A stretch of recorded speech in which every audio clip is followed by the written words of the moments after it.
Nah, ini adalah FAQ kategori umum yang dirilis oleh OJK. Di sini banyak pertanyaan-pertanyaan yang dibuat oleh OJK dan dijawab oleh OJK-nya sendiri berdasarkan aturan OJK agar nasabah-nasabah pinjol tidak lagi bingung. Oke, langsung saja kita scroll ke bawah di nomor 20 ya. Di nomor 20 ini. Nah, nomor 20 ini ya OJK menulis pertanyaan untuk kita semua ya, bahwa apa yang harus saya lakukan apabila pinjaman macet gitu ya. Nah, untuk penerima pinjaman di sini ya, ini penerima pinjaman yaitu nasabah, oke. Melakukan klarifikasi dengan penyelenggara fintech lending atau pinjol mengenai alasan keterlambatan pembayaran dan memberikan komitmen atau kepastian jangka waktu pembayaran kepada penyelenggara fintech lending gitu ya. Lalu memahami bahwa mekanisme tersebut dapat dilakukan apabila tidak menyimpang dari perjanjian yang telah disepakati pada awal pemberian pinjaman gitu ya. Nah, apakah Anda menyadari dari statement ini tidak ada kata apa? Ya, betul sekali, tidak ada kata wajib. Ya, di sini melakukan klarifikasi. Anda perlu melakukan klarifikasi. Ya, tapi kalau menurut saya fakta di lapangan itu Anda tidak perlu melakukan klarifikasi apapun ya kepada pinjol itu. Oke, lanjut. Melakukan klarifikasi dengan penyelenggara fintech lending mengenai alasan keterlambatan pembayaran. Nah, ini tidak perlu ya karena pinjol ini punya 1000 template penagihan atau 1000 counter tentang jawaban-jawaban Anda atau statement-statement keterlambatan pembayaran pinjol Anda. Ya, Anda mau alasan apapun, mau alasan nggak punya uang, sudah di PHK, lagi kena COVID gitu ya, itu tidak akan berhasil. Ya, maka dari itu di sini di statement OJK ini Anda tidak perlu melakukan klarifikasi dengan para pinjol-pinjol tersebut mengenai alasan keterlambatan pembayaran Anda. Oke ya, lanjut. Dan memberikan komitmen atau kepastian jangka waktu pembayaran kepada penyelenggara fintech lending. Nah, ini juga tidak perlu ya. Anda juga tidak perlu memberikan komitmen atau kepastian jangka waktu kepada pinjol-pinjol itu ya. Untuk awamnya ini itu janji bayar Anda. Ya, nah Anda pun tidak perlu melakukan janji bayar kepada pihak pinjol, bisa itu DCWA maupun DC lapangan ya. Jangan pernah sekali-kali menjanjikan pembayaran. Oke ya. Nah, di sini tidak ada kata kewajiban membayar ya. Apa yang harus saya lakukan apabila pinjaman macet? Ya, kalau OJK itu sadis ya, dengarkan, kalau OJK itu sadis ya, jika Anda macet pinjamannya, Anda di sini ya akan dituliskan Anda wajib menabung selama 1 bulan lalu bayar.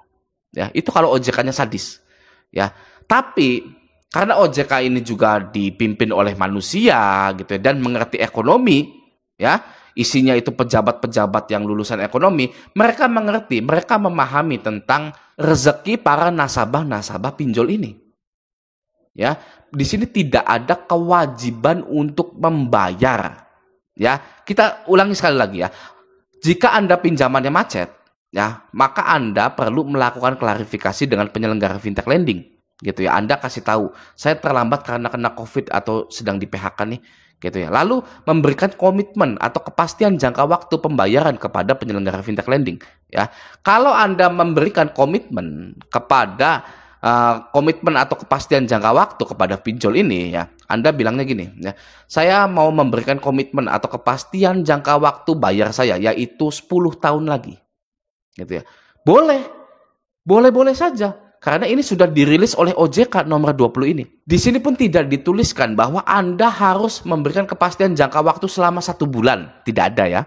Anda harus memberikan kepastian jangka waktu membayar selama 3 bulan, 4 bulan, 5 bulan. Tidak ada. Karena OJK pun memahami tentang rezeki, ekonomi para masyarakat di Indonesia gitu. Jadi OJK pun tidak mewajibkan untuk Anda membayar pinjaman online Anda.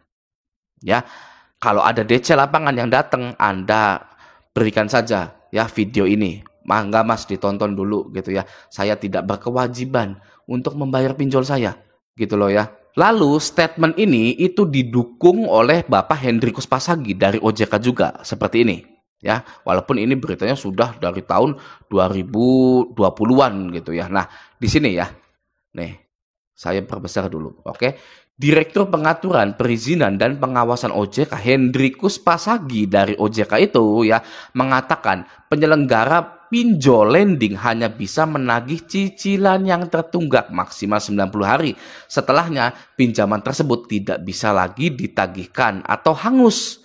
Gitu ya. Jadi statement ini ya mendukung satu sama lain. Oke. Nah, namun bagi Anda yang masih berpikir hutang itu bisa auto lunas karena aturan OJK, kata Raja Galbay, tapi saya masih sering ditagih oleh pinjol.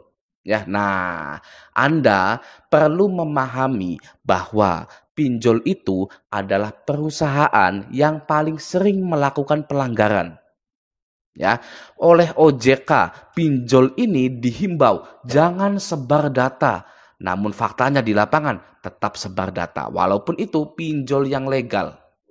Ya. Pinjol ini ya oleh OJK sudah dihimbau jangan pernah menekan nasabahnya, namun di lapangannya tetap menekan.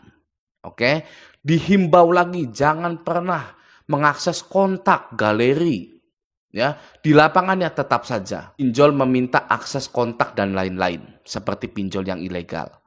Ya, jadi kalau Anda mau tahu, Anda itu sedang berperang melawan setan, melawan penjahat yaitu pinjol. Ya, tidak akan ada kebaikan jika Anda bermain dengan setan dan kejahatan.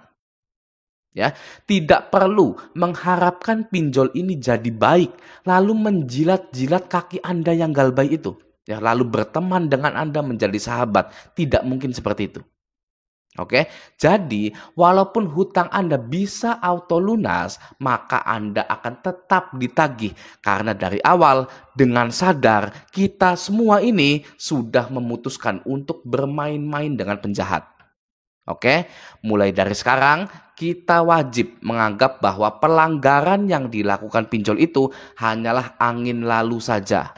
Ya, tidak usah ditanggapi. Ibaratnya pinjol ini orang tidak waras ya. Sudah ada aturannya masih dilanggar. Aturannya A B C D E F G dari OJK masih dilanggar ya. Pinjol ini ibaratnya orang tidak waras ya, orang gila gitu loh ya. Jika Anda meladeni orang tidak waras, maka Anda juga tidak waras. Ya. Jadi sekarang pilih, silakan ya.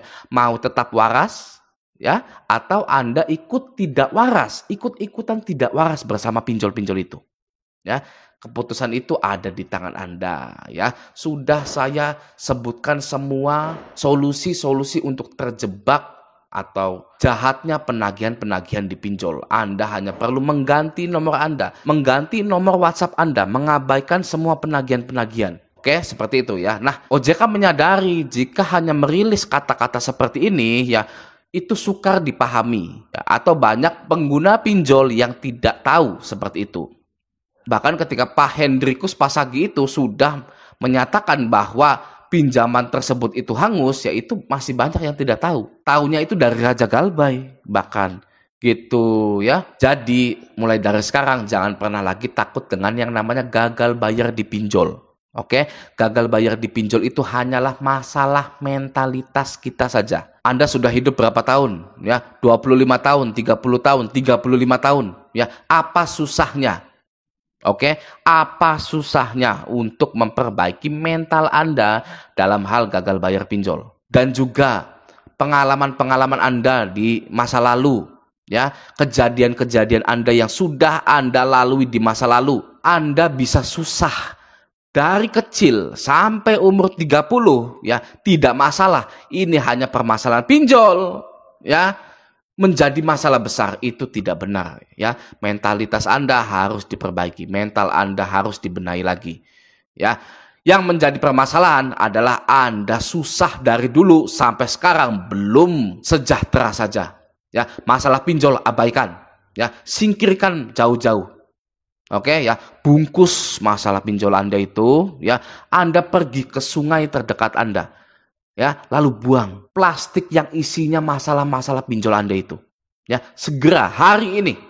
Ya, karena Anda mempunyai masalah yang lebih besar, ya, yaitu dari dulu Anda masih susah saja. Itulah masalah yang harus Anda perbaiki, bukan masalah pinjol. Masalah pinjol sudah diatasi oleh OJK-nya sendiri. Anda tidak perlu, Anda tidak diwajibkan untuk membayar. Pinjol sudah menyediakan asuransi. Lebih dari 90 hari hutang Anda hangus. Ya, ngapain masih dipikirin? Masih mending Anda sekarang usaha atau lamar-lamar kerja lagi, kerja yang fokus, bahagiakan keluarga Anda. Oke ya, semoga video ini bermanfaat. Sampai jumpa di video selanjutnya.